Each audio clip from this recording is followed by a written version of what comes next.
Bonsoir à tous. Ce soir, nous allons parler de la tradition chrétienne. C'est le thème de cette conférence. Pour approfondir la foi chrétienne, en l'occurrence la foi catholique, il semble essentiel d'apporter un éclairage sur ce qu'on appelle la tradition chrétienne et ce qu'elle apporte. Car l'Église catholique affirme que la tradition est tout aussi indispensable que l'écriture pour la vie chrétienne. C'est ce que nous allons voir, parce que c'est vrai que cette affirmation peut paraître choquante.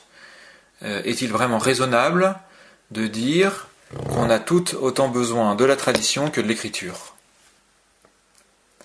Alors, on va d'abord définir ce que c'est qu'une tradition. On va parler de ce qui est dit dans l'Ancien Testament sur les traditions. Parler du Christ en lien avec les traditions, de la tradition dans les siècles après la venue du Christ et du développement des dogmes.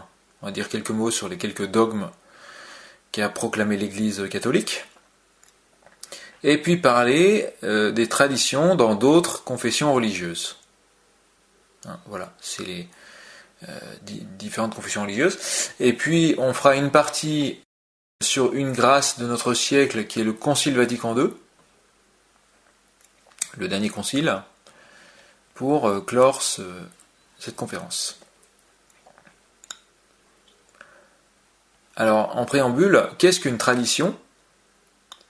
Le dictionnaire Le Petit Robert nous dit que la tradition, c'est une doctrine, une pratique religieuse ou morale, qui est transmise de siècle en siècle, originellement par la parole ou par l'exemple.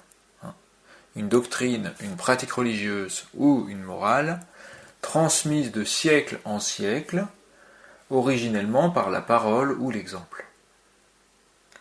Eh bien, en fait, quand on lit cette définition, il me semble que pour un chrétien, on peut ajouter que la tradition, cette tradition, est reçue de Dieu, car Dieu s'assure que l'humanité soit dotée de tout ce qui peut conduire saintement la vie du peuple de Dieu, afin d'en augmenter la foi, et aussi pour empêcher le peuple de Dieu de s'égarer dans les ténèbres. C'est Dieu qui vient comme un bon père donner cette tradition. Ce qui fait que la tradition va apporter une continuité spirituelle, mais également une stabilité. Or, le peuple de Dieu, qui est un groupe d'individus choisis par le Seigneur, afin de propager le salut jusqu'aux extrémités de la terre, est-ce qu'on ne peut pas dire qu'il reçoit du Seigneur, à chaque époque, les traditions dont il a besoin ? Alors, grand 2, on va parler de ce que dit l'Ancien Testament sur les traditions. On va revenir au fondement avec ce que disent nos frères aînés les Juifs, les oliviers francs, comme saint Paul les appelle dans ses lettres. Que disent donc les Juifs sur la tradition ? Alors, pour les Juifs, la tradition, c'est constitué de l'ensemble des normes juridiques et des règles transmises oralement d'une génération à l'autre, de maître à disciple. D'accord ? Donc, c'est le dictionnaire encyclopédique du judaïsme qui dit ça.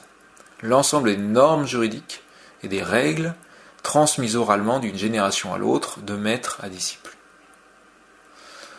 Bon nombre de ces traditions figurent dans le traité Edouyot de la Mishnah, et les rabbins vont affirmer que celle-ci constitue une barrière autour de la Torah. La tradition est une barrière autour de la Torah. C'est-à-dire que la tradition orale va protéger l'observance de la loi biblique. Enfin, sans la tradition biblique, la loi biblique finit par s'altérer. Sans la tradition, la loi biblique finit par s'altérer.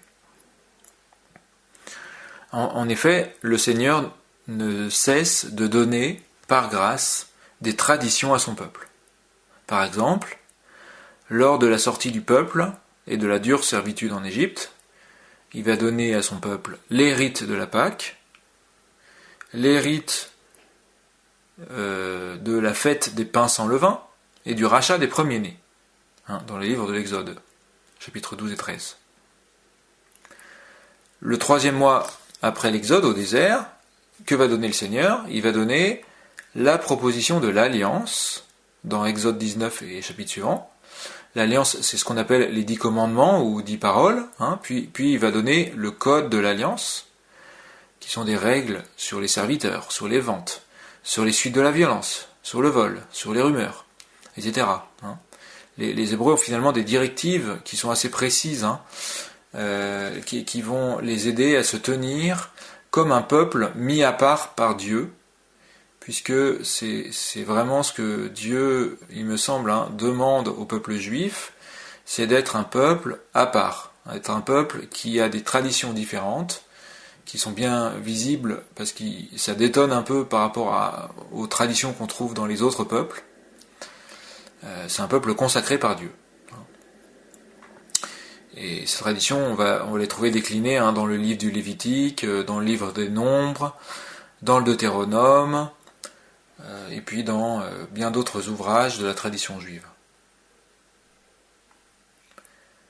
Alors, comme autre exemple de tradition, on va trouver à de multiples reprises des éléments précis sur le sacerdoce, par exemple la manière de porter l'arche d'alliance, ou comment vaincre la ville de Jéricho en utilisant la tradition sacerdotale et la louange.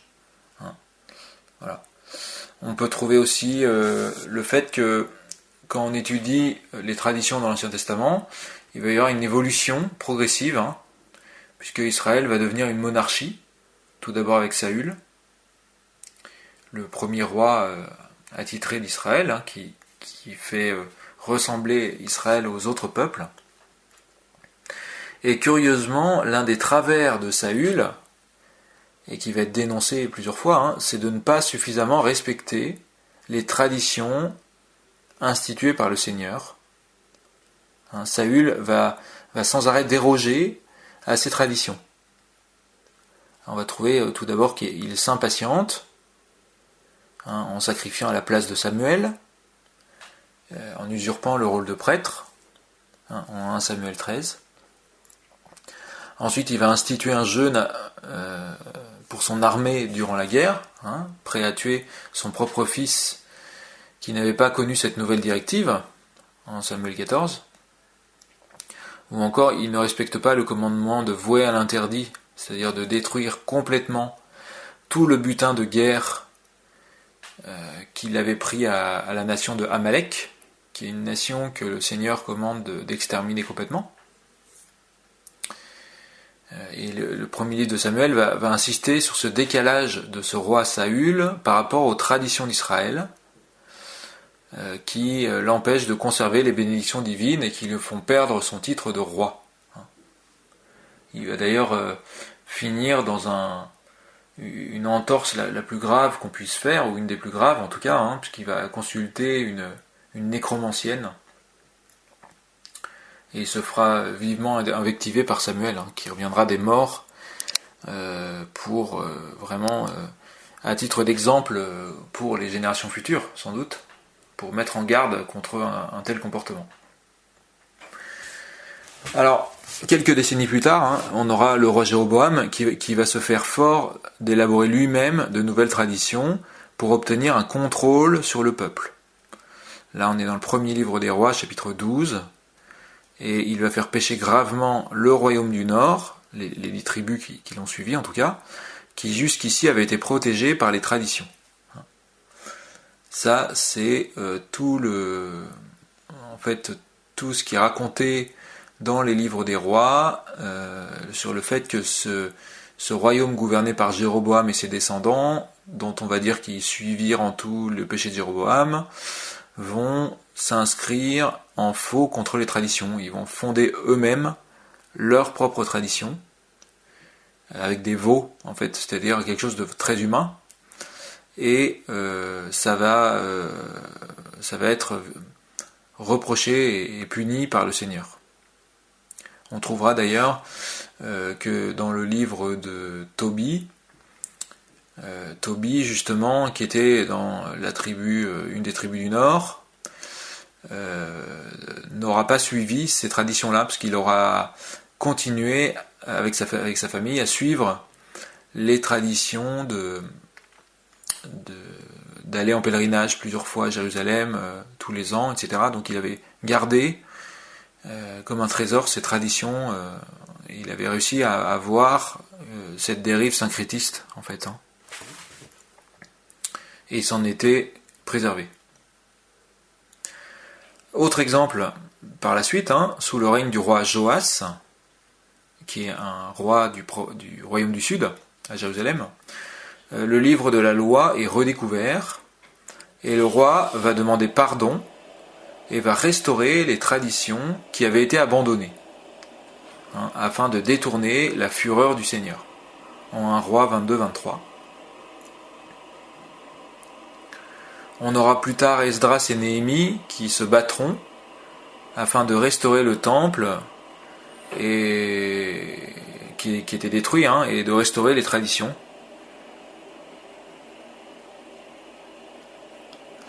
Et qui d'ailleurs se mettront à part de tous ceux qui veulent reconstruire avec eux, hein, qui ne sont pas juifs. Hein, le signe que y a quelque chose de saint dans les traditions, et on a un rôle en fait, en gardant ces traditions, de ne pas intégrer des choses qui soient trop loin de ce qu'a souhaité le Seigneur au départ, hein, qui irait provoquer des scandales dans le peuple de Dieu, qui irait tromper le peuple de Dieu. Et puis les frères Maccabées également quelques siècles plus tard, hein, qui vont se battre contre la Grèce qui va être le royaume idéal, si j'ose dire, qui répand les erreurs. Bon, donc cette ligne de force, hein, parcourt tout l'Ancien Testament. Dieu passe par des éléments profondément traditionnels afin d'éduquer son peuple et de lui montrer comment s'élever vers lui. Je vais avancer sur la partie suivante. 3e chapitre, le Christ et les traditions. Dieu s'incarne dans un peuple pétri de traditions. Ainsi, le Christ va faire sa bar mitzvah à l'âge de 12 ans révolu. Hein, enfin 12 ans, enfin nous ça correspondait plus à 13 ans d'ailleurs, c'est quand il a eu ces 12 années écoulées. Et il va lire la Torah à la synagogue et la commenter. Hein, on voit ça en Luc 4. Il va faire les pèlerinages à Jérusalem. Il va jusqu'à affirmer qu'avant que le ciel et la terre ne passent, pas un seul iota de la loi ne disparaîtra.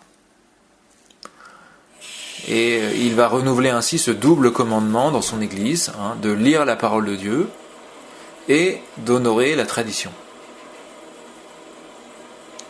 Et pour autant, Jésus, il va dire une chose assez forte, une des paroles phares de toutes ces paroles, c'est que il est venu non pour abolir cette loi, mais pour l'accomplir.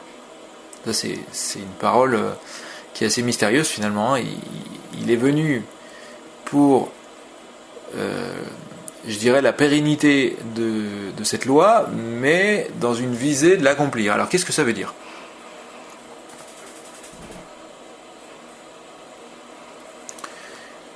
Eh bien, il y aurait des pages et des pages à écrire, hein, pour expliquer ce que notre Seigneur Jésus accomplit par sa venue, mais on va essayer ensemble de lister quelques points qui, lors de l'incarnation, se sont trouvés accomplis et forgent les traditions de l'Église.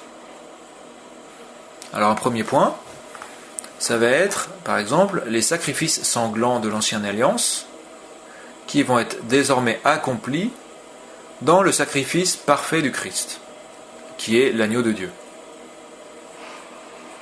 Jésus sur sa croix offre en qualité de grand prêtre tous les sacrifices offerts par tous les prêtres de toutes les époques.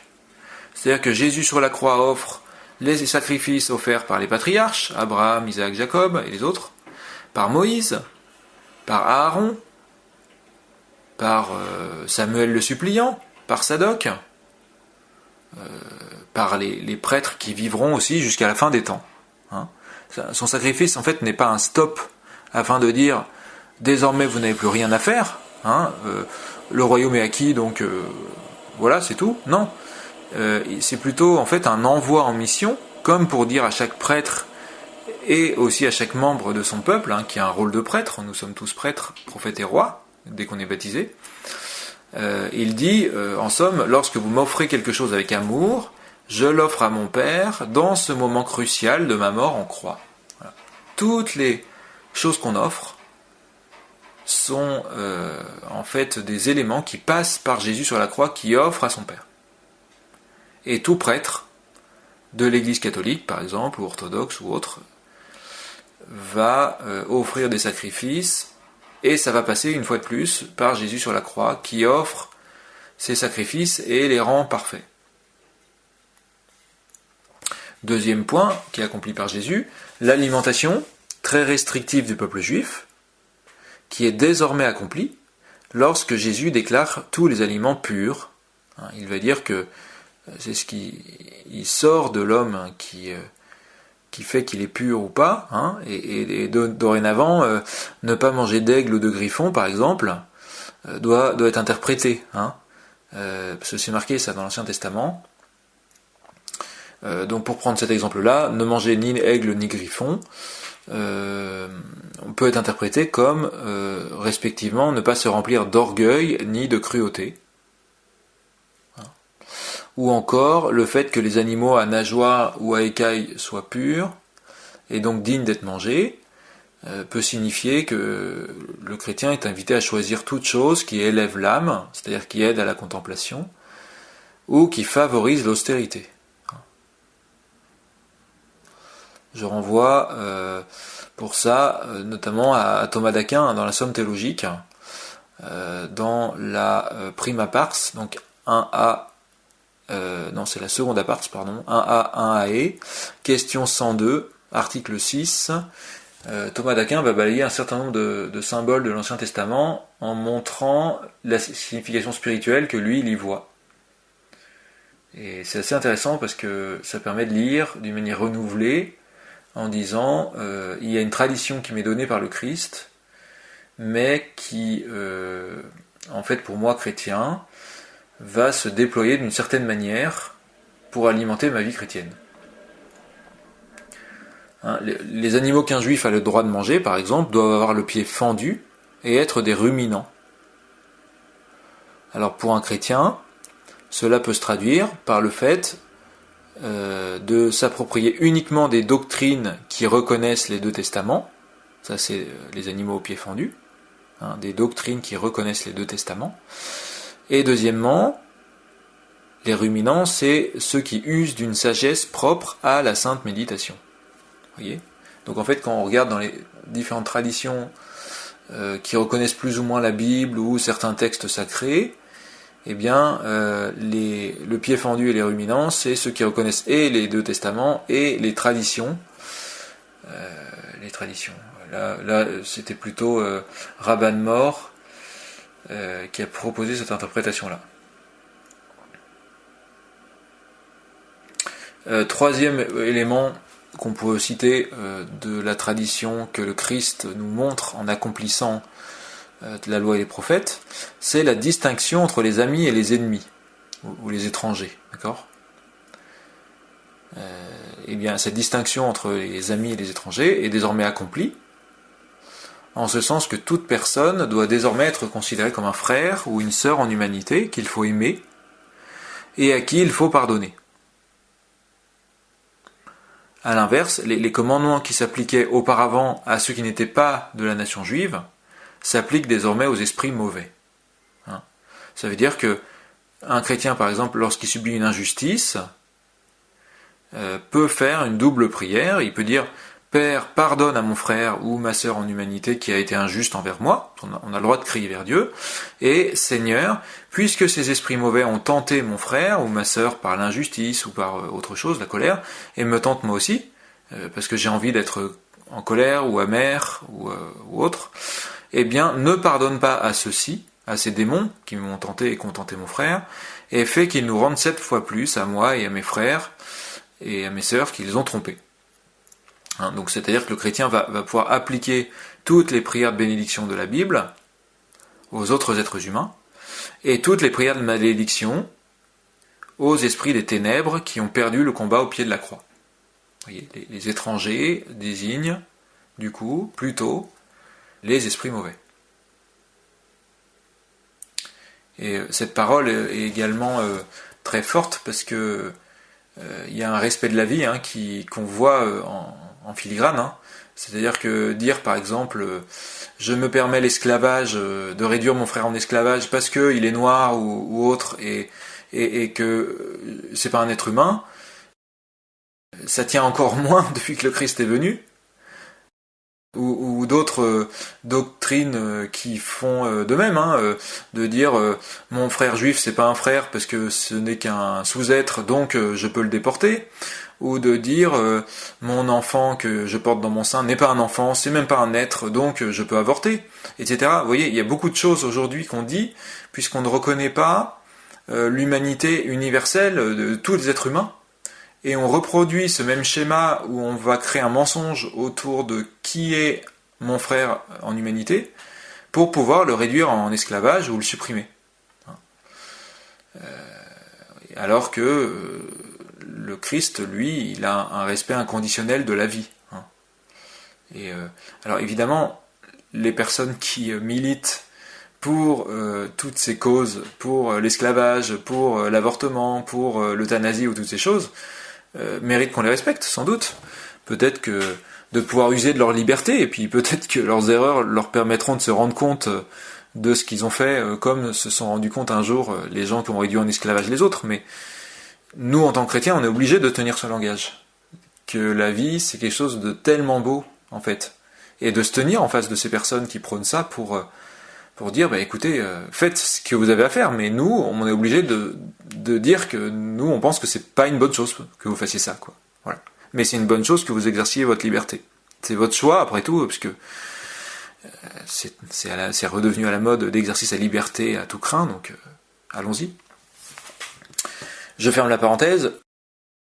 Un autre point que Jésus a accompli, les 10 commandements, ou les 10 paroles, qui vont s'appliquer désormais non seulement à nos actes, mais également pour tout mouvement de notre volonté, et de notre cœur, et de notre être.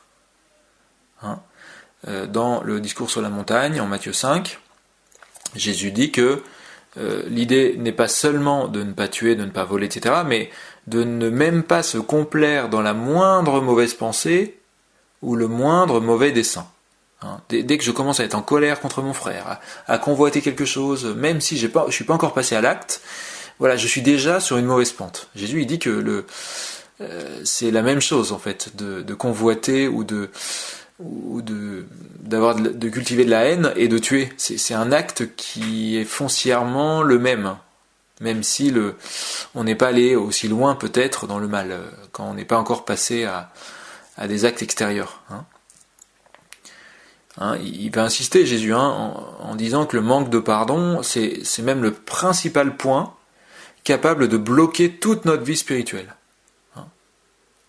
Et ces préceptes qui avaient été donnés par le Seigneur sous la forme de la loi juive sont désormais directement enseignés aux croyants par l'Esprit de Dieu en personne pour accomplir toutes les prophéties de Jérémie 31, etc. Où je vous donnerai une loi éternelle. On va avoir vraiment, par l'Esprit Saint, une compréhension de comment appliquer les 10 paroles, les 10 commandements d'une manière renouvelée, d'une manière parfaite en fait, qui soit vraiment intérieure, où il n'y ait plus cette division en nous parce qu'on fait les choses de manière un peu trop extérieure. Ça c'est extraordinaire.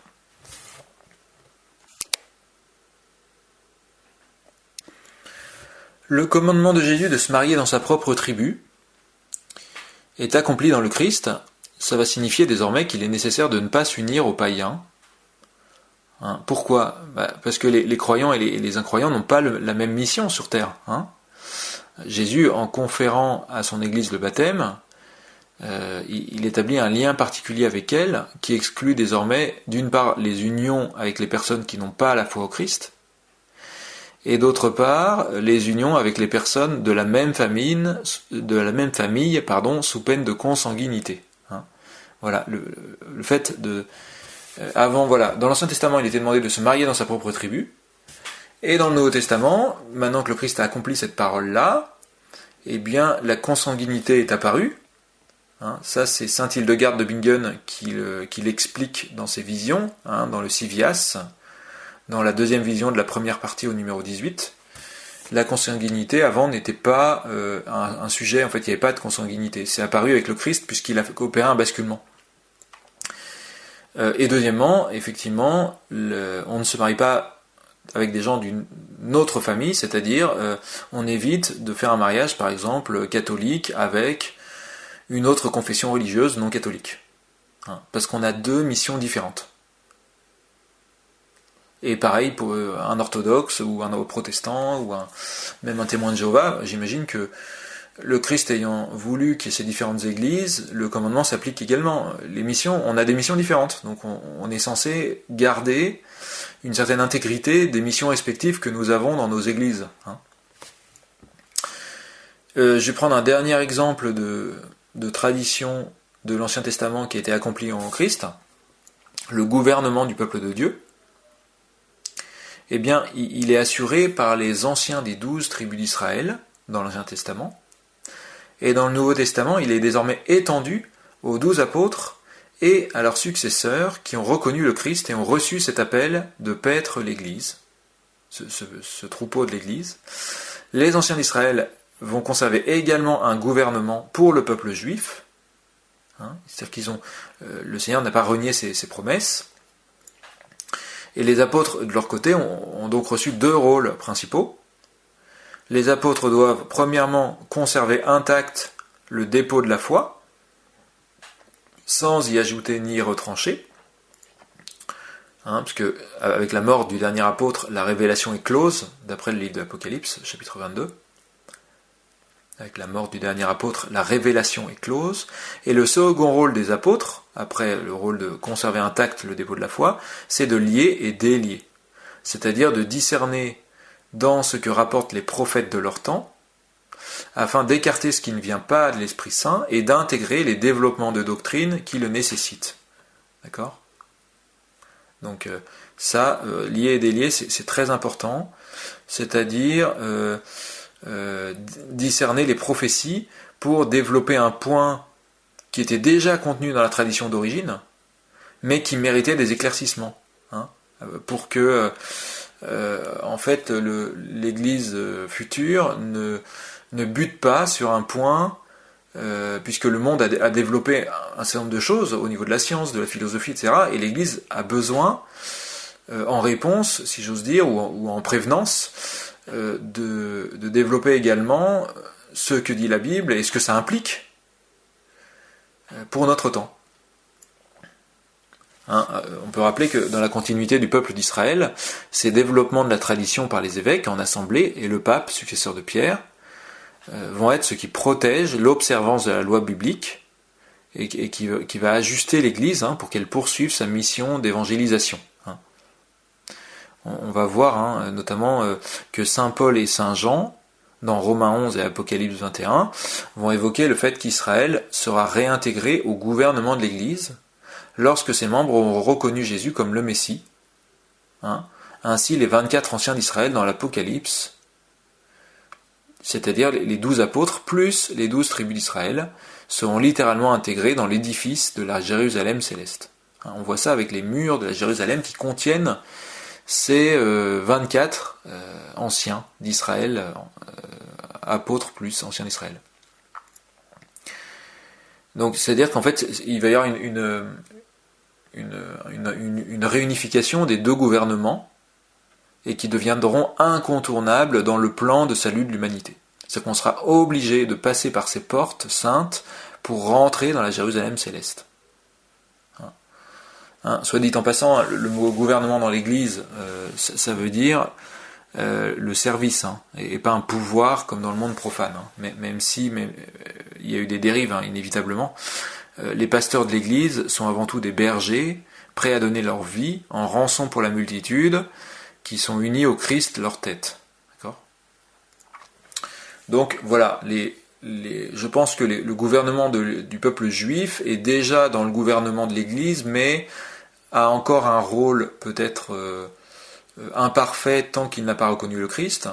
Et le gouvernement de l'Église catholique a déjà le gouvernement de l'Église, mais il y a, je pense, aussi un rôle imparfait dans le sens où seule une partie d'entre eux est un vrai gouvernement, et une partie d'entre eux peut-être ne va pas accomplir ce que veut le Christ, hein, puisqu'ils servent d'autres doctrines, hein, peut-être ils vont être francs-maçons, ou ils vont pas être dans une vraie foi sincère avec le cœur, et du coup ils vont à la fois gouverner, mais à la fois ne pas être forcément les membres, je dirais, qui vont être vraiment les vraies portes in fine. Hein.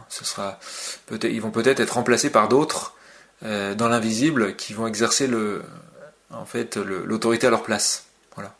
Hein, je suis pas du tout en train de prôner la révolte, hein, mais l'Église réelle, on aura des surprises avec le retour du Christ pour voir que un certain nombre de membres seront vraiment des vrais membres actifs, et puis d'autres en réalité auront été complétés par des membres qui priaient beaucoup, par exemple, qui demandaient beaucoup pardon pour leur Église, parce que le péché était tellement là que, enfin, il y a un combat qui fait rage, hein, même dans le gouvernement de l'Église. Hein. Voilà.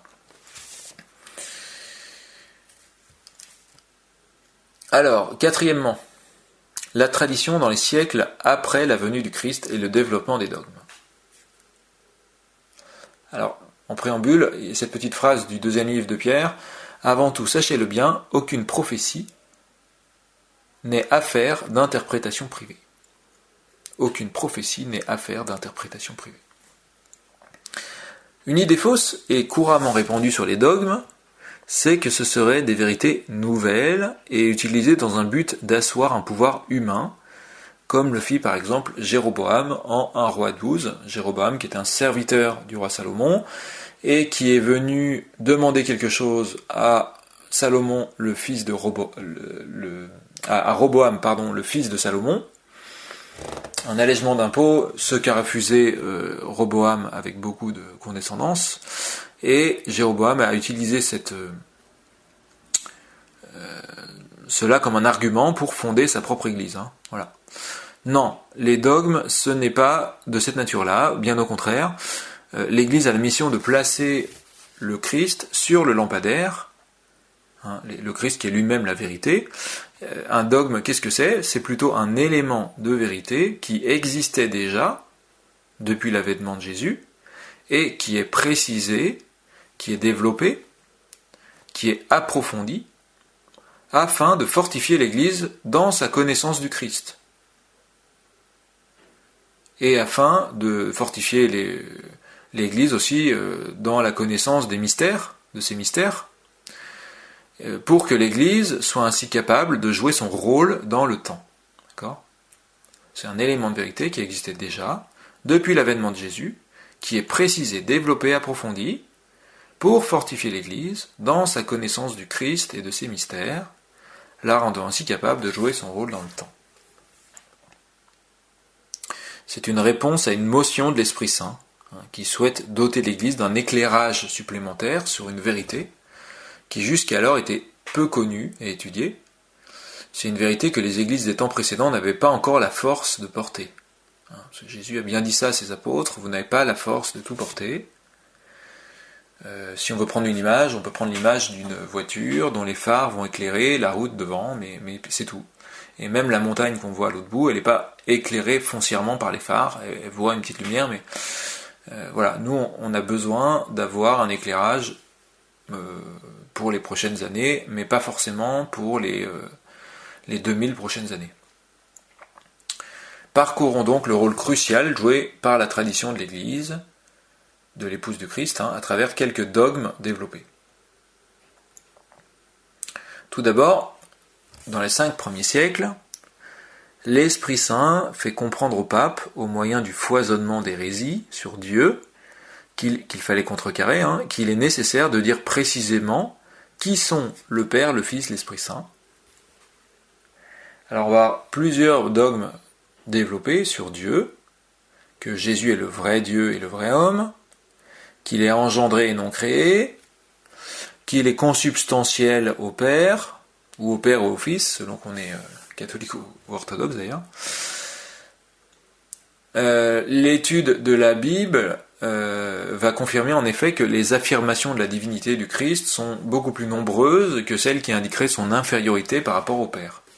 Par exemple, le Christ va dire « Qui est bon sinon Dieu seul » ou « Seul le Père connaît le moment ». Effectivement, il y a quelques phrases qui semblent montrer que Jésus, il y aurait une infériorité par rapport au Père.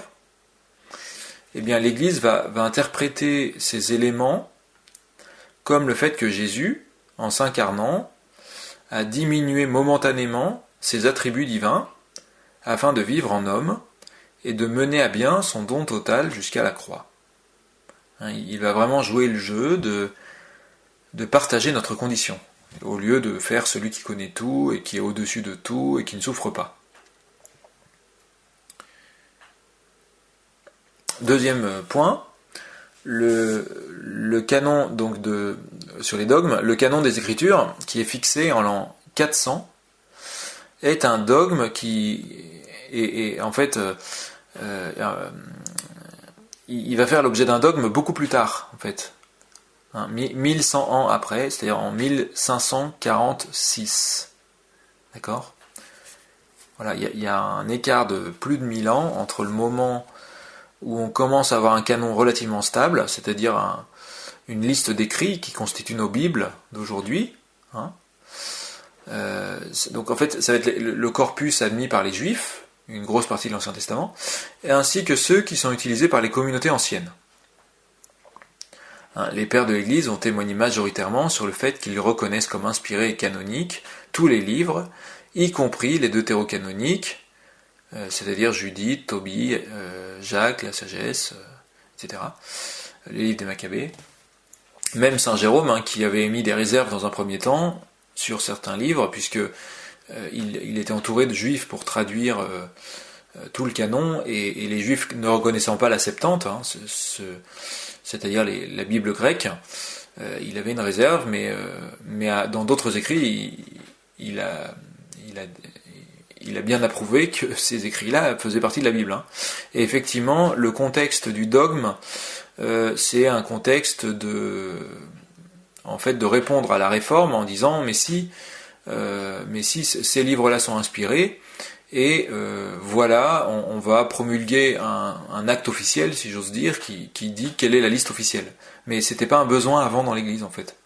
C'est-à-dire qu'on lisait ces textes dans les assemblées, quand l'assemblée se réunissait le dimanche, et on n'avait pas le besoin d'avoir la liste officielle de qu'est-ce qui est dans le canon ou pas, parce que c'était quelque chose qui était fait de manière peut-être plus intuitive qu'aujourd'hui.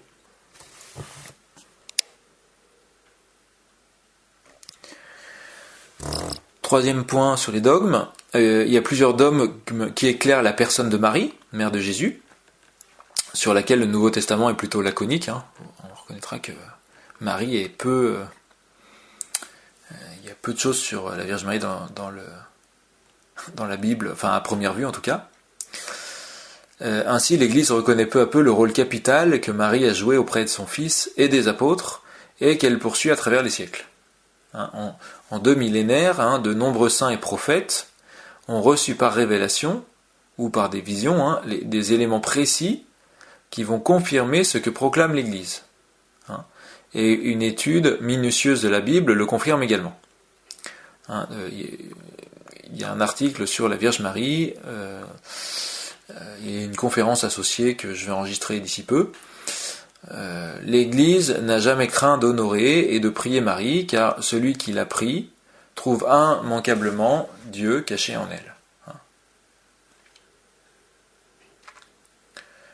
elle. Quatrième petit point sur les dogmes. L'Église a également reçu vers les 12e et 14e vers les 12e au 14e siècle, cette belle prière du rosaire qui fait méditer sur les mystères de la vie du Christ et de sa mère unis au Christ.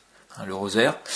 Et historiquement, cette prière a fait remporter de grandes victoires au peuple de Dieu, des guerres, des désastres évités, des épidémies qui s'arrêtent aux portes des villes. Or, en parcourant ce que disent les mystiques qui ont eu en vision des scènes d'évangile, on peut s'émerveiller de voir de quelle manière la Mère de Dieu elle-même était fréquemment consultée par les apôtres pour les aider à discerner avant de prendre des décisions. ou bien pour demander qu'elles supplient le Seigneur pour eux dans une situation donnée. Le Christ a donné sa propre mère pour construire l'Église. L'Église a reçu, cinquième point, dans les dogmes, l'Église a gardé comme un trésor la Sainte Eucharistie reçue du Christ. Quand le Christ, le soir de la scène, dit « Prenez, ceci est mon corps, buvez, ceci est mon sang ». Et dans le Notre Père, on parle, en fait, si on veut traduire le grec, ce serait « Donne-nous aujourd'hui le pain surnaturel ». Il y a vraiment un mot, le pain surnaturel. Il y a quelque chose de supérieur à du pain. Et dans l'Ancien Testament, on parle du pain des anges ou du pain des forts, notamment dans le livre de la sagesse. Et au Concile de Trente, qui est au XVIe siècle, devant les hérésies, il va être nécessaire de préciser ce qui s'opère sur l'autel. On va formuler le dogme de la transsubstantiation, c'est-à-dire du moment où il y a cette conversion du pain et du vin en corps et sang du Christ, par l'intermédiaire du Saint-Esprit. On va avoir notamment plus de 300 miracles eucharistiques reconnus aujourd'hui, qui montrent à ceux qui refuseraient cette réalité que c'est bien Jésus qui est présent, corps et âme, sur l'autel. Des miracles eucharistiques, c'est des lévitations d'hosties ou des hosties qui se changent en chair. Il y a eu plein de miracles comme ça, en fait, où Jésus voulait fortifier la foi de son Église et donner des éléments concrets, vérifiables, à ceux qui douteraient de cette réalité. Mais aussi, il y a beaucoup de témoignages de mystiques qui attestent que la messe, malgré certains rites qui ont évolué pour s'adapter au temps, était la même pour les apôtres réunis autour du Christ. Ça, c'est assez touchant quand on lit les textes qui montrent comment se pratiquer la messe dans les tout premiers siècles. C'est bluffant, en fait. C'est très très proche de ce qu'on vit aujourd'hui. Même certains ennemis de l'Église qui osent voler des hosties consacrées pour les profaner sont eux-mêmes, par leurs actes blasphématoires, des signes que le Christ est toujours présent avec son corps dans ces hosties. Il y en a beaucoup, malheureusement. Dernier point sur les dogmes, l'Église va proclamer en 1870 le dogme de l'infaillibilité pontificale, en 1870. Alors, qu'est-ce que l'infaillibilité pontificale ? C'est un dogme qui dit que le pape ne peut se tromper lorsqu'il s'exprime en matière de foi et de morale. Le pape ne peut se tromper lorsqu'il s'exprime en matière de foi et de morale. Cela va signifier que même si le chef de l'Église peut se fourvoyer, parce que c'est un homme pécheur, et puis parce que parfois il va donner son avis, eh bien l'Esprit Saint ne le laisse jamais ternir la doctrine lorsque c'est de celle-ci qu'il s'agit, et qu'il parle de manière officielle. Et Jésus, c'est vrai, avait évoqué à ses disciples ce mystère de l'infaillibilité. On le voit dans... Alors, c'est une mystique, Maria Valtorta, qui parle de ça. Je renvoie à... C'est dans le tome 3 de l'Évangile tel qu'il m'a été révélé. Et il compare, en fait, en parlant à ses disciples, il compare les dons prophétiques qu'il fait, dans les évangiles notamment, à des charbons ardents, mais qui avec le temps se refroidissent, car les apôtres n'ont pas la force de tout porter. Alors l'Esprit Saint est envoyé à diverses époques pour que l'épouse du Christ se souvienne de tout ce que Jésus avait dit, redonnant un rougeoiement à ces charbons éteints. La faillibilité est donc présente depuis le début de l'Église, et elle proclame solennellement cette vérité, car elle sera une lumière pour beaucoup dans les temps de ténèbres qui viennent. Et le pape ne s'est pas servi souvent de l'infaillibilité, ça se compte sur les doigts d'une main, je crois. Il faut que je retrouve le chiffre exact, mais c'est vraiment très peu, en fait, qu'il utilise ce droit, finalement, qu'il a et qui a été proclamé par un dogme. En somme, pour conclure sur les dogmes, il semble juste d'affirmer que la tradition de l'Église, c'est un véritable cadeau du Christ à son épouse. En effet, en plus d'être un rempart qui protège l'observance de la loi biblique, comme pour les Juifs, la tradition, c'est une aide pour chaque chrétien à rester humble. Hein. En effet, ne nous contraint-elle pas à accepter, tels des enfants, des vérités de foi que les pasteurs de l'Église énoncent, hein. Est-ce que l'obéissance n'a pas quelque chose de principal, au moins dans les principaux points d'insistance de saint Paul, hein, dans son traité sur l'Église, dans les épîtres aux Éphésiens et aux Colossiens?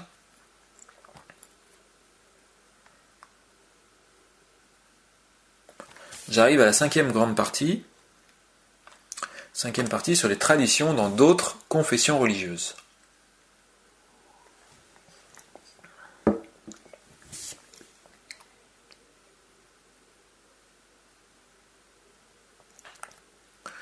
Alors, on entend parfois des personnes un peu véhémentes qui parlent de d'autres confessions religieuses, qui vont parler de la Trinité de manière un peu véhémente, ou de la divinité du Christ, ou du culte rendu à la Vierge Marie, par exemple. Alors c'est vrai que on a une chance, je pense, au niveau de l'Église catholique, c'est que nos prêtres ont généralement un respect important pour les autres confessions religieuses, pour les autorités civiles, pour les autorités ecclésiastiques, pour les autres groupes religieux. Et ça, c'est vrai que c'est une des grâces dans l'Église catholique. Hein. On n'a pas toutes les grâces, peut-être, mais on n'a pas. Je veux dire, on se trompe aussi beaucoup, mais au moins là-dessus, il y a cette manière respectueuse de parler des autres. Et ça, c'est vrai que c'est quand même une chance, je pense. C'est apaisant. Quand on entend nos prêtres ou nos prédicateurs qui vont nous décliner, nous développer ce qui d'après eux est la vérité, quand ils vont nous faire des commentaires d'évangile, ils vont pas passer un temps fou à fustiger les erreurs qui leur apparaissent chez les autres. En fait, ils cherchent pas à prouver quoi que ce soit, mais plutôt à parler de leur amour pour le Christ, d'exhorter les fidèles à s'améliorer. Et c'est vrai que c'est un apaisement, hein, et est-ce que cet apaisement-là qu'on peut ressentir chez eux, c'est pas un critère de vérité, hein, que la mission de l'Église catholique, c'est de bénir toutes les églises séparées, hein, afin que le Seigneur les visite, hein, de bénir les Juifs, les protestants, bénir les témoins de Jéhovah, bénir les hommes de bonne volonté. Hein. Et on peut signaler aussi que la multiplication des mystiques suscités par le Seigneur atteste que des traditions telles que l'Eucharistie, le baptême des enfants ou le culte de la Vierge Marie sont présents depuis l'origine de l'Église, qui n'a fait que perpétuer la tradition et la maintenir vivante. La Vierge elle-même, est-il raconté, faisait le chemin de croix depuis l'année de la Passion jusqu'à sa mort, environ 40 ans après, afin d'honorer son Fils et de faire pleuvoir des grâces sur l'humanité. Alors faisons un tour d'horizon d'autres traditions qui existent en nous, en nous efforçant de délimiter ce qui nous différencie, ce qui nous rassemble, parce qu'il me semble que les divisions entre les catholiques et les autres confessions religieuses ont finalement dispersé une partie des grâces de l'Église, tant que nous n'aurons pas retrouvé l'unité. Alors, petit 1, dans ce grand 5, le judaïsme. Dans le Nouveau Testament, on s'aperçoit que les premiers chrétiens viennent de deux groupes. Ils viennent soit des juifs convertis, soit des païens convertis. Et il y a une erreur fréquente qu'on fait aujourd'hui, c'est de croire qu'être juif, ça veut dire de ne pas être chrétien. Or, si on regarde bien le Nouveau Testament, on va voir que les personnes comme Paul ou Pierre ou Jacques ou Jean étaient juifs et chrétiens. Juifs et chrétiens. Mais c'est vrai que l'histoire a fait que les divergences entre le judaïsme et le christianisme se sont accentuées au point d'un véritable durcissement des doctrines mutuelles à l'encontre de l'autre confession. Et c'est ainsi que sont apparus à la fois dans le christianisme des éléments antisémites, qu'on va retrouver par exemple chez certains pères de l'Église, ils vont parler avec véhémence du judaïsme, et on va retrouver des éléments un peu comparables dans le Talmud juif, puisqu'on trouve des éléments antichrétiens. C'est une forme de persécution mutuelle de la part de ces deux frères, comme un peu comme Ésaü et Jacob, même si peut-être, enfin je sais pas, oui si, enfin voilà, ils ont tous les deux fait des choses contre l'autre. Pourtant, le judaïsme a conservé d'immenses grâces, hein. Par exemple, une compréhension en profondeur de la parole de Dieu, y compris des évangiles, lorsque des rabbins ou des juifs messianiques prennent le temps de les commenter. Puisque le peuple de Dieu, hein, le peuple juif, a gardé la saveur des traditions que le Seigneur a transmises à Moïse, qu'ils lisent et qu'ils connaissent l'hébreu. Hein. Ils ont une longueur d'avance sur nous, hein, là-dessus. Hein, les Juifs ont un appel particulier à retrouver leur place complète dans le commandement du peuple de Dieu, qu'on a évoqué tout à l'heure, hein, partagé avec l'Église catholique, dès que ceux-ci auront reconnu Jésus comme le Messie et comme Dieu. Et aujourd'hui, ce qui est un peu délicat avec les Juifs, c'est que il faut à la fois reconnaître que il y a des torts qui ont été commis par des générations de chrétiens et même par les chefs de l'Église, hein, et le pape l'a fait en demandant pardon, hein, plusieurs papes même, mais il faut voir aussi le fait qu'on a tendance parfois à un peu trop dire que tous les malheurs des Juifs sont venus des catholiques qui ont été persécuteurs, alors que je vois plus, il me semble, enfin parce qu'il y a eu la Shoah clairement et que on se dit ce qui est arrivé est tellement grave que on a envie d'accuser les catholiques et en fait je pense qu'il y a eu de l'animosité des deux côtés. En fait, ça a été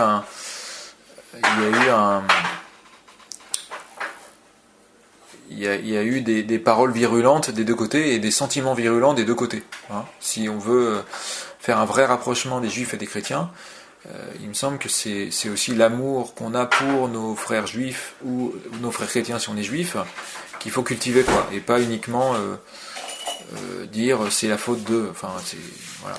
Bon. Donc petit 2, les églises orthodoxes. Des querelles ont éclaté dans l'église, hein, au point qu'en 1054, il y a eu un schisme qui a été consommé entre le patriarcat d'Occident, c'est-à-dire la papauté, grosso modo, hein, et le patriarcat de Constantinople, sur des problèmes de doctrine et des problèmes de gouvernement, en 1054. Et donc on a deux églises, l'église catholique et l'église orthodoxe, qui ont évolué en parallèle, hein, les églises orthodoxes ne reconnaissant pas l'autorité du successeur de Pierre sur l'ensemble des évêques. Et quand on regarde un petit peu les traditions orthodoxes, on a des traditions qui ont globalement, je pense, ont conservé un goût particulier pour une liturgie qui soit d'une beauté incomparable. Hein. Il y a une fascination pour la liturgie, je pense. Il y a une certaine liberté dans l'expression. Et il y a aussi un partage important de beaucoup de traditions qu'on trouve dans l'église catholique, notamment les cultes des saints, etc., des anges, la messe, etc.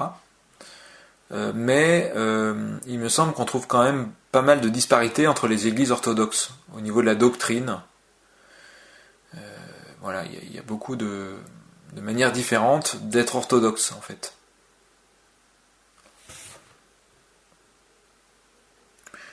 Petit 3, toujours dans les traditions, l'islam. L'islam, qui se réclame de l'autorité du prophète Mahomet, ou Mohammed, et du Coran, l'islam affirme être l'évolution du christianisme, et il va proclamer que le croyant doit lire la Bible, tout en gardant à l'esprit que celle-ci est entachée d'erreurs, contrairement à nous chrétiens, qui reconnaissons la véracité de la parole de Dieu. Donc lisez la Bible, mais attention, il y a des erreurs dedans. Et l'islam condamne un panthéisme qu'elle voit dans la tradition chrétienne. C'est-à-dire que quand on lit le Coran, ce qui est assez frappant, c'est qu'il est dit plein de fois, il n'y a pas trois dieux. Et en fait, on a l'impression que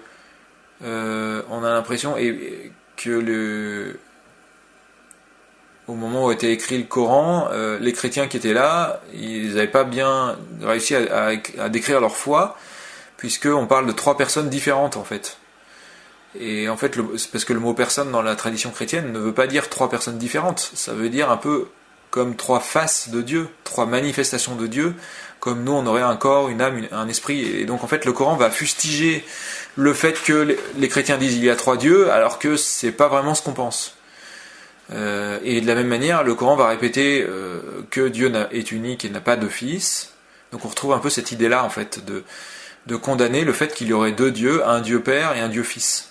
Hein, et donc c'est pour ça que sur ce point, il me semble que les chrétiens et les musulmans se rejoignent d'une certaine manière, puisque notre tradition relaye cette révélation d'un Dieu en 3 personnes. Hein, voilà.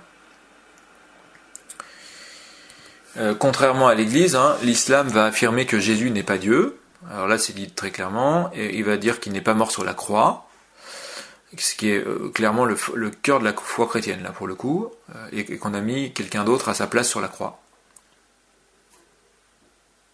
Ça, c'est une des grosses divergences avec l'islam. En revanche, avec les musulmans, dans les points communs, pour le coup, nous croyons que Jésus est un prophète, qu'il reviendra dans les temps eschatologiques. À la fin des temps, il va y avoir une précipitation des événements, et Jésus qui revient. Et les musulmans et les catholiques ont une grande dévotion pour Marie, mère de Jésus. Et ça, c'est assez frappant de voir la place que les musulmans donnent à la Vierge Marie. Ça, c'est un gros point commun aussi. Peut-être que c'est un des points à utiliser quand on discute avec des musulmans, plutôt que de s'écharper sur nos différences, de dire « et si on parlait de la Vierge Marie ?» Ça peut être un bon point pour avancer. Petit 4, les églises protestantes. Suite à la réforme amorcée au XVIe siècle, les églises protestantes reconnaissent l'autorité de la Bible, du moins la plupart des livres qui le constituent, hein, mais vont considérer inutile, voire nuisible, la tradition incarnée par le pape et les fidèles qui lui sont unis. Alors, moi il me semble que cette perte de la tradition de l'Église a été remplacée par une confiance dans la raison, puisque c'est la raison qui va fixer à elle seule la manière d'interpréter la parole de Dieu. La raison, bien sûr, est l'Esprit Saint. Mais il n'y a plus l'obéissance à une hiérarchie horripilante. Et je mets le mot horripilant parce que il y a une chose dans l'Église catholique, hein, c'est horripilant d'obéir. Hein. Moi, j'en fais les frais tous les jours, de me dire je dois obéir à mon curé ou à tel responsable dans l'Église, mais c'est lui qui décide parce qu'il est institué par Dieu à cette place-là dans mon service d'église. Et là, en fait, quand on interprète la Bible en disant c'est moi qui dis, et finalement tout le monde peut interpréter de manière un peu horizontale, c'est forcément cette hiérarchie qui est remplacée par autre chose, et il me semble que c'est la raison, justement. Et pourquoi je dis ça ? Parce que il me semble que l'état d'esprit dans lequel les textes de la parole de Dieu ont été rédigés, c'était un esprit d'obéissance. Hein. C'est-à-dire que on peut dire que les écrivains et les évangélistes se seraient permis de se couper des traditions reçues pour lesquelles ils avaient un respect absolu. Luther, lui, a renié les 3 blancheurs de l'Église, qui en constituent un lieu de haute sainteté. Hein, il a renié, premièrement, l'autorité du pape, deuxièmement, l'Eucharistie, en disant que la scène est un symbole du partage du pain et du vin, en fait, on revit le moment où Jésus a partagé le pain, mais on ne voit pas l'Eucharistie comme présence réelle de Jésus dans l'hostie et le sang. Et la troisième blancheur qui a été reniée par Luther, c'est la Vierge Marie. Hein. Autorité du pape, Eucharistie, Vierge Marie. C'est-à-dire que la Vierge Marie n'est pas vue comme une personne sainte qui a un rôle important pour aider les chrétiens à croître vers Jésus. Pourtant, comme on le disait, l'obéissance c'est vraiment un sujet fondamental dans la Bible. Hein. Chaque représentant de l'autorité étant un représentant de Dieu sur terre. mais aussi l'Eucharistie, prenez ceci est mon corps, et aussi la Vierge Marie, Jésus qui donne le double commandement, femme voici ton fils, fils voici ta mère. C'est des commandements, c'est vraiment tout croyant qui est appelé par ces différentes paroles. Luther, en fait, quand il va ériger la Bible à un rang important, en disant scriptura sola, l'écriture seule, et coupée de la tradition, il va pourtant exclure plusieurs livres qu'il juge non inspirés, qui sont pourtant majoritairement reconnus d'après de multiples textes anciens de l'Église, et que même saint Jérôme avait reconnu véridique, après avoir émis des doutes dans un premier temps. Luther, il dit, il y a une partie de la Bible, c'est pas la Bible, mais ce qui reste, on le garde comme un texte très important, en fait. Quelque part, il y a cette contradiction-là, en fait. Et un des points de méfiance autour de ces textes est qu'on ne les ait retrouvés qu'en grec. Donc c'est pour ça que, voilà, pour lui, c'était un écueil pour garder ces textes-là dans le canon. Et pourtant, la plupart des recueils que les évangélistes et les apôtres utilisaient d'après les citations qu'ils ont faites de l'Ancien Testament dans le Nouveau Testament, est-ce que c'était pas des textes grecs, justement ? Signe que le canon à l'époque, c'était le canon grec, en fait. Enfin, entre autres. En tout cas, ils s'en servaient parce que le grec était une langue qui était beaucoup plus parlée à leur époque.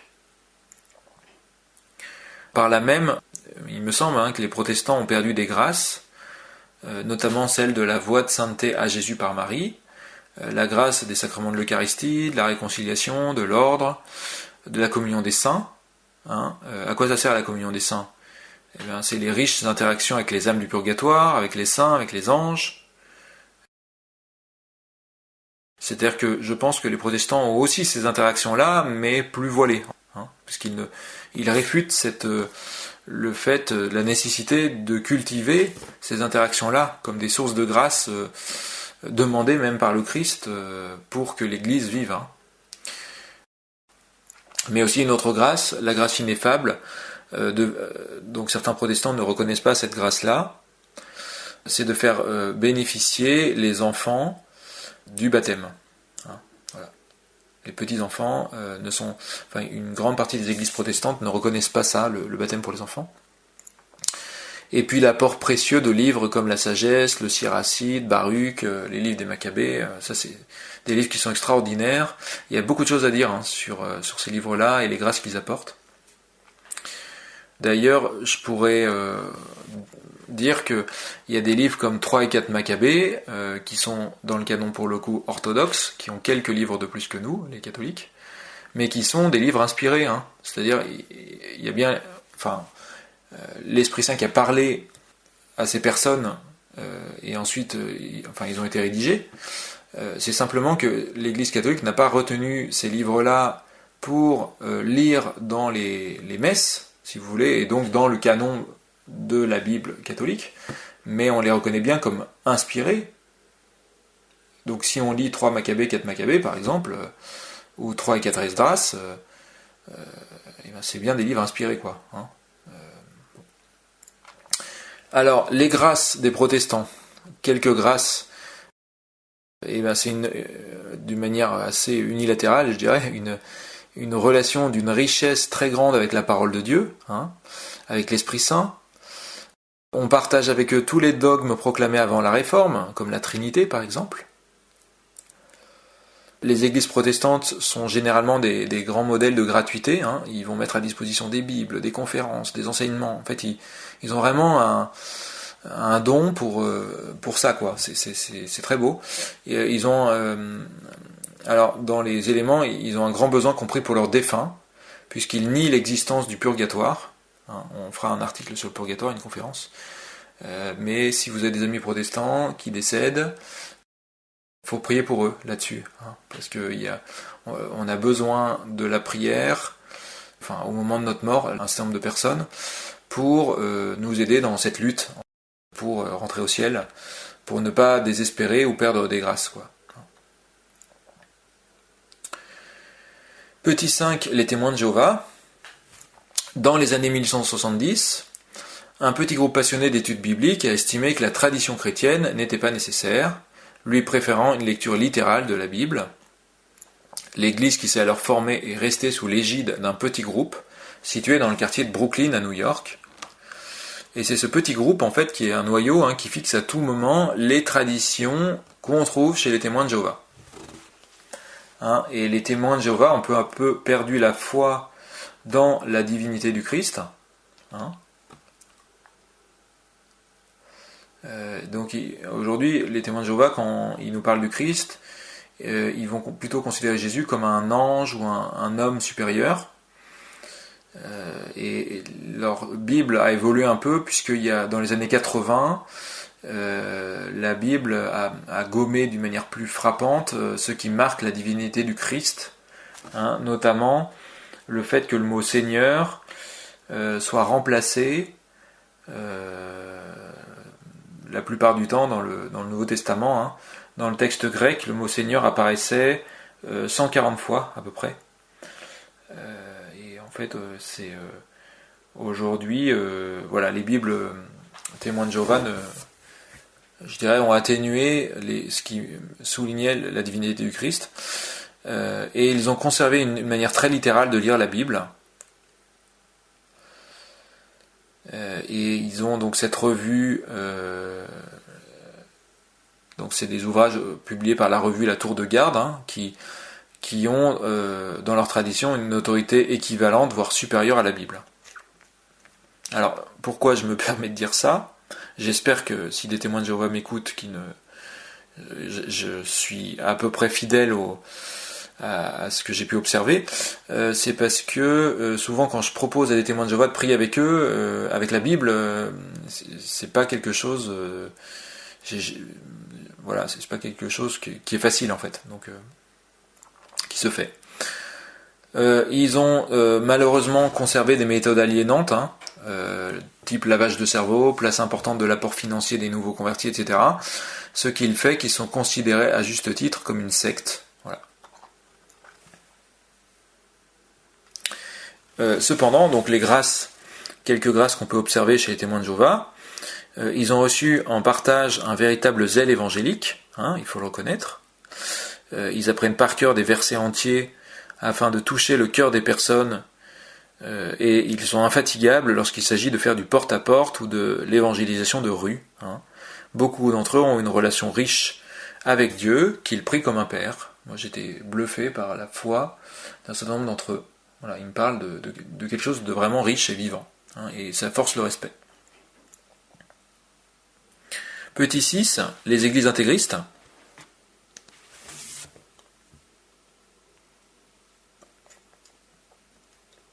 Petit 6, les églises intégristes.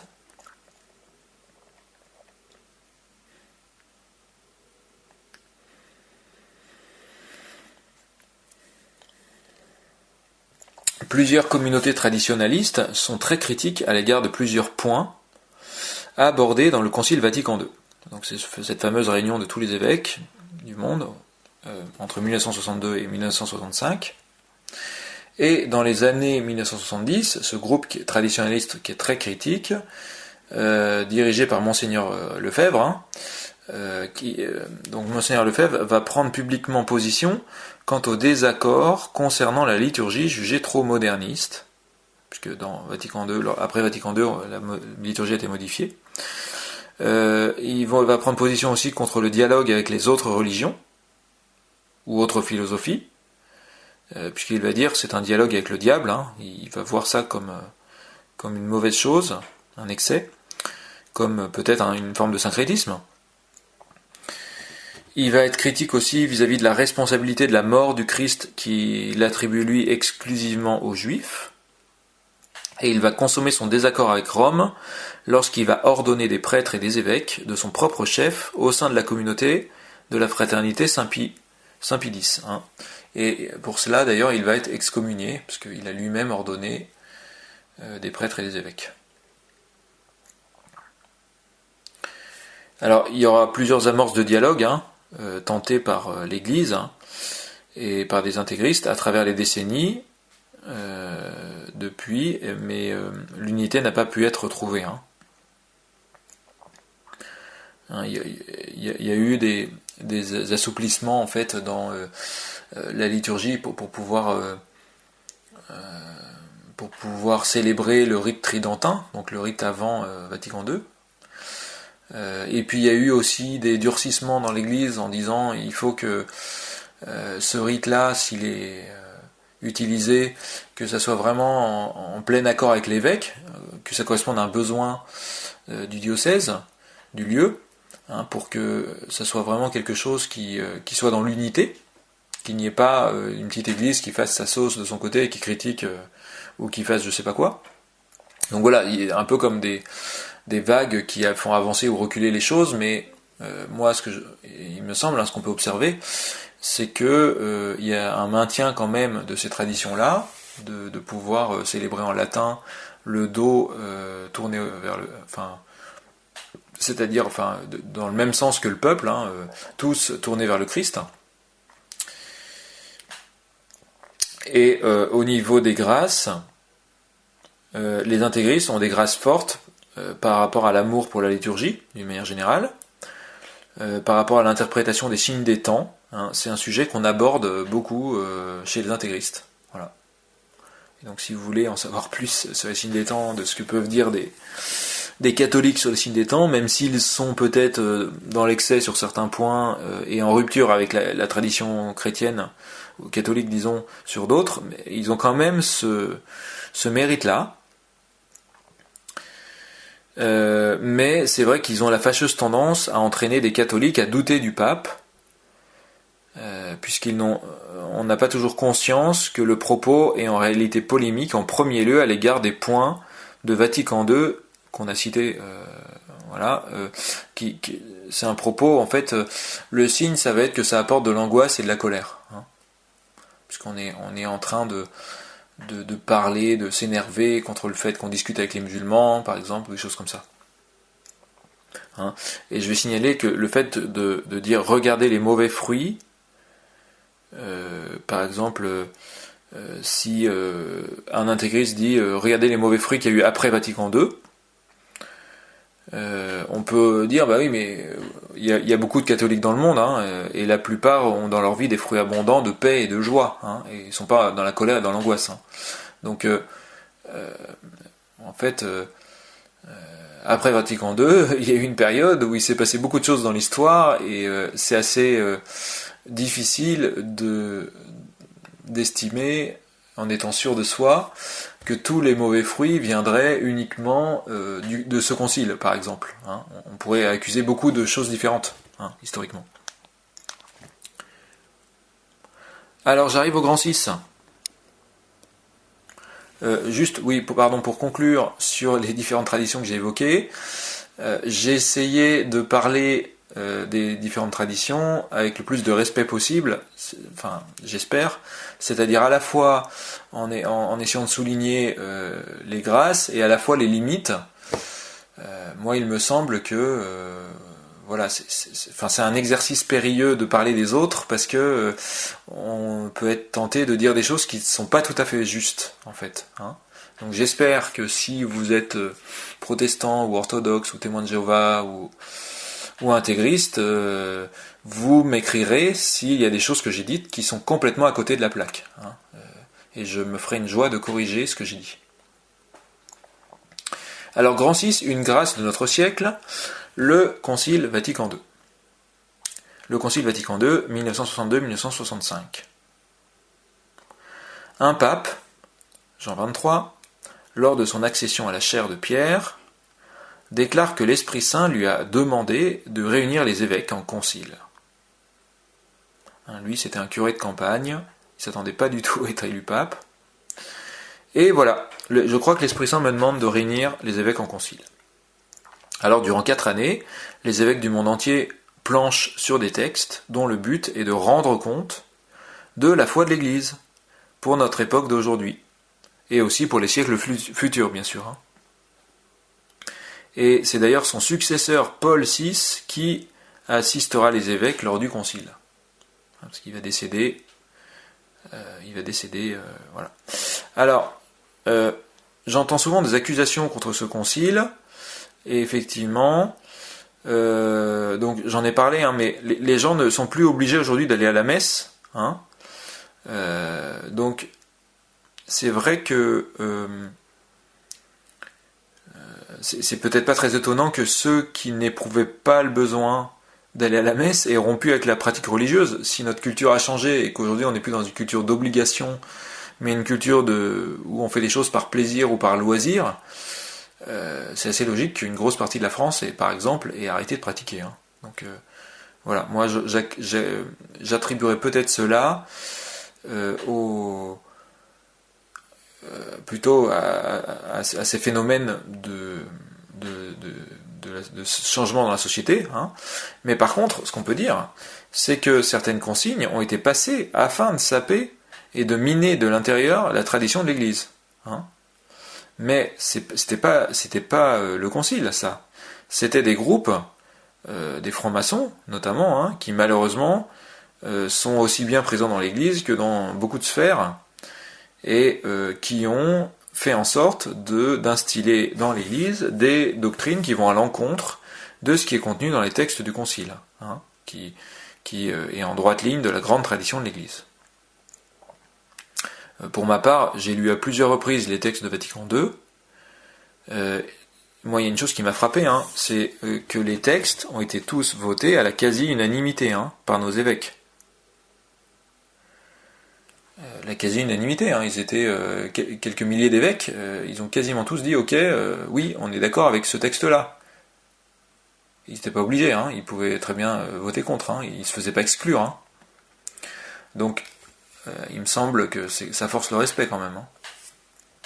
Alors, j'ai retenu quelques points pour ma part, des points qui méritent peut-être de dire que ce qui a été dit était prophétique. Alors je vais m'en exprimer. Alors, il y a d'abord 4 textes majeurs, appelés également des constitutions, qui nous parlent de l'Église.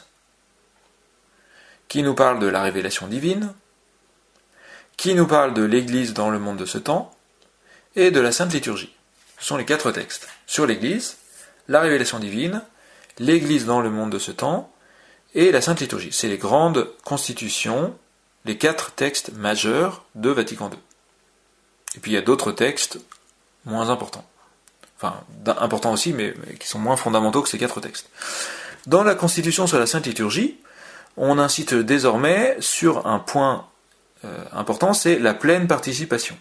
C'est-à-dire de s'efforcer que chaque fidèle soit en communion avec Dieu et non pas seulement le prêtre à la messe. Un élément concret mis en place de ce fait, c'est une place plus importante donnée pendant la messe à la lecture de la parole de Dieu, mais aussi l'utilisation plus fréquente de la langue des pays, plus compréhensible. Et donc voilà, il y a vraiment cette volonté que les fidèles soient pleinement participants, qui soient vraiment à fond, quoi, qui soient comme Aaron et Our, qui soutiennent les bras de Moïse pendant la messe, qui soient là à dire les paroles avec le prêtre, quoi. Hein, le prêtre qui catalyse, il a beau catalyser les prières des fidèles, bah, c'est aussi à nous de prier comme des fous pour être vraiment dans cette même dynamique, quoi. Hein. Et on a cette chance d'ailleurs, comme je le disais tout à l'heure, qu'il y ait les 2 rites complémentaires qui soient en vigueur aujourd'hui, même si effectivement il y a une préférence pour le rite dans la langue vernaculaire. Le rite en latin permet à tous ceux qui peut-être ont besoin d'une nourriture un peu spécifique, un peu spécialisée, si j'ose dire, dans la manière de célébrer la messe, le dos au peuple, etc., enfin avec toutes les grâces, peut-être des grâces de silence, voilà, et puis dans le rite, dans les langues, des grâces de compréhension, parce qu'on maîtrise chaque mot, on a cette grâce de pouvoir vivre pleinement la messe. Ça, c'est extraordinaire. Autre point par rapport à Vatican II, donc depuis ce concile, l'Église va insister moins sur le fait que c'est elle qui détient la vérité, c'est moins quelque chose qu'on va dire, parce que le temps est venu de renforcer la collaboration avec les personnes de bonne volonté dans toutes les religions. Ça, c'est un peu un changement de manière de fonctionner dans l'Église, hein, de manière de s'exprimer. Hein, puisque Vatican II va pousser les chrétiens, comme Jésus, avec la Samaritaine ou avec le centurion par exemple, hein, va pousser les chrétiens à discuter et à prier avec des personnes différentes afin de s'enrichir mutuellement. Non pas pour renier la foi, mais pour, sous l'inspiration de l'Esprit Saint, pour d'initier un mouvement vers l'unité. Le mouvement de dire, alors, est-ce qu'il n'y a pas quelque chose de commun dans ce que nous croyons qui peut être mis en avant pour peut-être prier ensemble, pour peut-être rendre grâce à Dieu parce qu'on a cette même petit socle commun. Hein. Et puis pour aimer les autres, et puis aussi pour réfléchir sur certains points de notre foi, puisque si les autres pensent des choses différentes, ça nous oblige à bien circonscrire la manière dont nous on voit les choses. Autre point sur Vatican II, il est affirmé que ce ne sont pas les Juifs qui ont tué le Christ à eux seuls, hein, mais que même si certains Juifs y ont fortement contribué, hein, notamment les responsables religieux de l'époque, ce sont en réalité également les Romains, la faiblesse des apôtres, la moquerie d'Hérode, voilà, etc. Il y en a plein en fait. Hein. Ce qui revient à dire que ce sont nos péchés qui ont cloué Jésus en croix. Hein. C'est vraiment l'ensemble de l'humanité par ses faiblesses qui a crucifié Jésus. Et donc peut-être ça va nous rapprocher du peuple juif, hein, nos frères aînés dans la foi, puisqu'on a une responsabilité collective. Hein. Et peut-être que eux, une fois qu'on aura reconnu ça, ils vont peut-être dire, bah oui, effectivement, c'est nous aussi qui avons condamné le Christ. Et donc, quelque part, on avance. Hein. Et puis, dernier point sur Vatican II, c'est la première fois qu'un concile œcuménique présente une synthèse si vaste de la doctrine catholique sur la place que Marie occupe dans le mystère du Christ et de l'Église. Hein. Et effectivement, on peut souligner que le point qui était les textes qui ont été le plus durs à voter, le texte qui était le plus dur à voter, dans lequel on parle beaucoup de la Vierge Marie, c'était celui où on parlait le plus de la Vierge Marie, hein, parce que là, il y a eu peut-être parmi les évêques, une partie qui était peut-être moins en lien avec cette spiritualité. Peut-être ils vivaient moins de cette spiritualité mariale. Mais ça a été voté. Mais il y a eu quand même quelque chose, un phénomène différent de tous les autres textes où quasiment à un ou deux près, ils ont tous voté oui. Hein, voilà. Or, Marie, en corollaire, hein, se manifeste de plus en plus depuis plusieurs siècles. Hein. Il y a beaucoup d'apparitions aujourd'hui, beaucoup de miracles, où Marie appelle à la conversion. Hein, notamment par exemple le miracle du soleil à Fatima, pour ceux qui douteraient en disant mais non la Vierge Marie c'est pas sérieux, etc. Bah, allez voir, hein, c'était 70 000 personnes. Hein. 70 000 personnes, vous regardez, vérifiez par vous-même. Hein. Donc ce mouvement ne l'aide-t-elle pas à aplanir le chemin pour le retour de son fils? Ce mouvement de retour à une spiritualité mariale, de redécouvrir à quel point la Mère de Dieu va être une aide pour nous, comme elle l'a été à Cana par exemple, pour aller vite dans la foi chrétienne, pour rejoindre le Christ en fait, pour être collé au Christ en toute chose, pour aimer la croix que le Christ nous demande de porter. Alors en conclusion, que peut-on dire sur la tradition? On pourrait dire beaucoup de choses, hein, bien sûr, hein. Mais au-delà des clivages au sein des différentes églises, et des églises séparées, l'Esprit Saint continue d'œuvrer afin que celles-ci agissent de concert comme un ferment pour le monde, chacune avec ses propres grâces. Hein, dans l'Église catholique, nous ne sommes pas non plus exempts d'égarements et de fanatisme, hein, mais le Christ a promis qu'il ferait en sorte que son épouse se pare de joyaux, ce qui veut dire que le Christ va aider son épouse à trouver un chemin pour s'unir à nouveau au-delà des clivages que nous avons cités. À court terme, Jésus nous a montré l'exemple d'une manière de dialoguer, hein, même avec ceux qui avaient renoncé à une partie de la tradition, par exemple les Sadducéens, qui ne reconnaissaient pas l'autorité des livres après le Deutéronome, hein, et Jésus va centrer son attention sur les points communs entre eux et lui, afin que le dialogue reste fructueux. Donc il va répondre en les réfutant, en n'utilisant que le Pentateuque, que les 5 premiers livres de la Bible, Genèse, Lévitique, Exode, Nombre et Deutéronome, pour pouvoir discuter avec eux. Hein? Est-ce que c'est pas une invitation à faire de même? Merci à tous, et je vous souhaite une bonne fin de soirée, et soyez bénis dans le nom de Jésus. À bientôt.